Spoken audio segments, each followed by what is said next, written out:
அனைவருக்கும் வணக்கம். இந்த வீடியோவில் சுவிட்ச் பாக்ஸை சுற்றி ஒரு கேப் தருது பாருங்க. எதனால்னா பாக்ஸை வைக்கிறப்பவே சரியாக பூசாத்தினால அந்த கேப் வந்துடும். நிறைய பேர் வீட்டில் இந்த மாதிரி ப்ராப்ளம் இருக்கும். இது எப்படி சரி பண்ணுறது என்பதை அந்த வீடியோவில் பார்க்க போகிறோம். இந்த வீடியோ முழுவதும் பாருங்கள். இந்த மாதிரி சிமெண்ட்டு சரியாக பூசாத்தினால இந்த ஷீட் வந்து நீங்கள் டைட் பண்ணாலும் உள்ளே போய்டும். அதுக்கப்புறம் நீங்கள் அந்த மேலே வர கப்பை போடுறது ரொம்ப கஷ்டமாக இருக்கும்.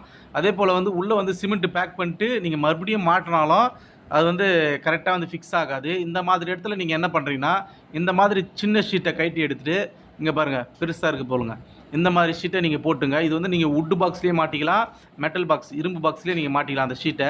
இப்போ வந்து நீங்கள் வந்து இந்த சுவிட்சை வந்து அந்த ஷீட்டில் மாற்றுறப்ப ஒவ்வொரு சுவிட்சாக எடுத்து மாற்றிங்க. ஃபஸ்ட்டு வந்து 2A சுவிட்சு, அதுக்கப்புறம் இன்னொரு 2A சுவிட்ச் இருக்குது பாருங்கள். ஒன்று ஒன்றா தனித்தனியாக எடுத்து நீங்கள் மாட்டிக்கலாம். அப்புறம் ரெகுலேட்டர் மாட்டலாம், அப்புறம் இன்னொரு சுவிட்சு, அப்புறம் இன்னொரு சாக்கெட்டு, அப்புறம் இன்னொரு சுவிட்சு.